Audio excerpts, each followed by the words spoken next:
Rồi, xin được gửi lời chào đến toàn thể quý vị đã quay trở lại với phần kênh của chúng tôi. Ngày hôm nay chúng ta có một số cái tin tức như sau. Thứ nhất đó là sự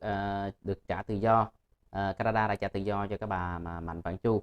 Mạnh Vãn Châu, mà cái tiếng Hoa là gọi là Mạnh Vãn Chu. Rồi cái tin tức thứ hai chính là Mỹ ủng hộ Đài Loan trong cái việc thúc đẩy cái việc mà gia nhập hiệp định CPTPP. Và cái bản tin thứ ba đó chính là Taliban đã xử lý cái việc mà những cái người mà bắt cóc con tin, đã bắn họ, cũng như trong cái cuộc giao tranh đã bắn họ, và sau khi đã bị giết chết rồi treo họ lên trên một cái cần cẩu của một chiếc xe cẩu ở một số nơi lớn, một số nơi công cộng của cái thành phố ở Kabul và một số thành phố lớn, để mà làm gương cho những cái người xem đó mà sợ mà không có thực hiện những cái hành vi mà phạm pháp, hay là gây những cái điều bất ổn ở thành phố Kabul, cũng như là có hại cho cái chính phủ của Taliban hiện thời. Trước khi đi vào cái bản tin đầu tiên là cái bà Mạnh Vãn Châu được thả tự do, thì cái quan hệ cái quan hệ giữa mà Trung Mỹ nó có một số sự thay đổi nha quý vị. Thì trước khi đi vào mình giới thiệu sơ nét về cũng như là chia sẻ với quý vị các bạn về cái bà Mạnh Vãn Châu này.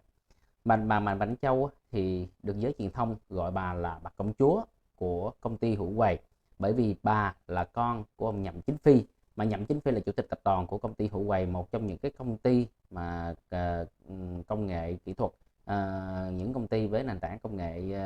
kỹ thuật bị ông cựu tổng thống Donald Trump đã quy vào cái việc là có sự liên gián tới Ukraine,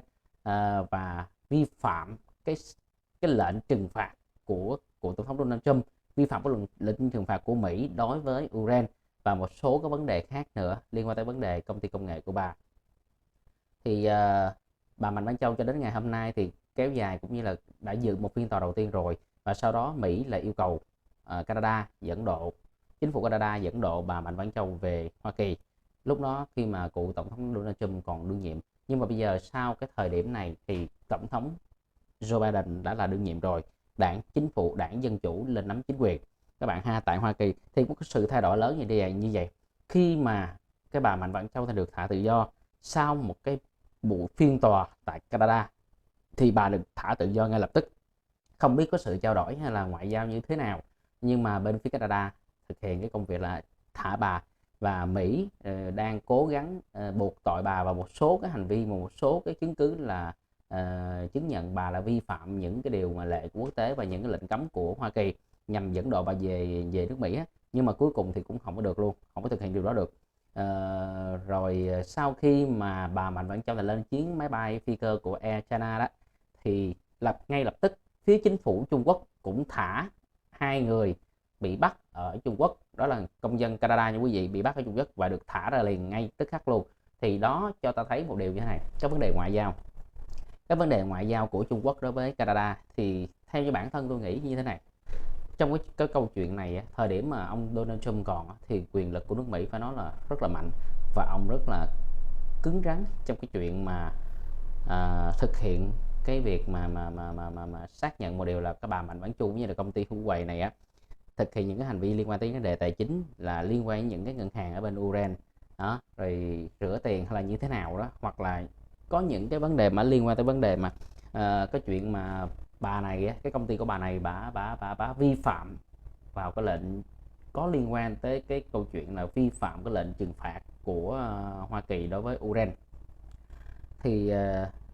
yêu cầu chính phủ Canada bắt các bạn ngay và sau đó dẫn độ, nhưng mà cuối cùng thì không luôn. Thì các bạn biết thấy đó,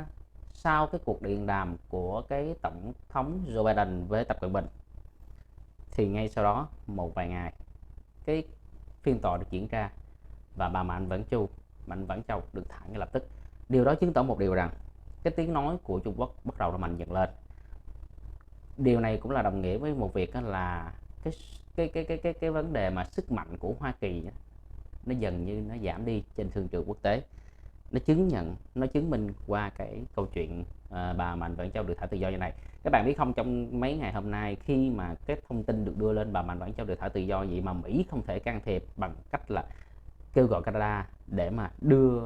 bà Mạnh Vãn Châu này về bên Hoa Kỳ để mà xử lý, thì cuối cùng thực hiện không được điều này.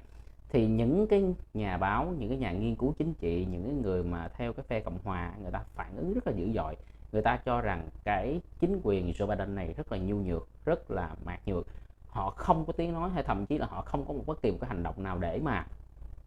làm giữ chân được cái bà Mạnh Vãn Chu Thị Lợi để cho bà phải rời khỏi Canada và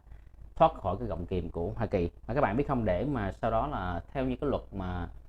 xử lý bên Canada thì không có đủ chứng cứ thì người ta vẫn đeo bám cái vụ án này, nhưng mà để mà xét xử lại thì mất gần như là 2 năm nữa thì bắt đầu mới là xét xử lại cái vụ án của bà Mạnh Vãn Châu này, cho nên bà được thả tự do luôn. Thì khi bà lên chuyên cơ và bà về tới Trung Quốc thì người ta xem bà, ở bên Trung Quốc nó tổ chức là có tặng hoa rồi trải thảm đỏ, xem bà này như là một người hùng. Thì điều này cũng hiển nhiên thôi, qua cái sự việc này thì chính phủ Trung Quốc đã cho cả thế giới thấy được rằng cái khả năng ngoại giao cũng như là tiếng nói của Trung Quốc nó không thua gì Hoa Kỳ các bạn ha. Nhớ là cái thời của cựu tổng thống Donald Trump thì cái việc này dường như chắc chắn nó sẽ không bao giờ xảy ra đâu, nhưng mà sau khi ông Joe Biden lên nắm chính quyền và cái bộ sậu của ông ta thì làm việc nó không có ra gì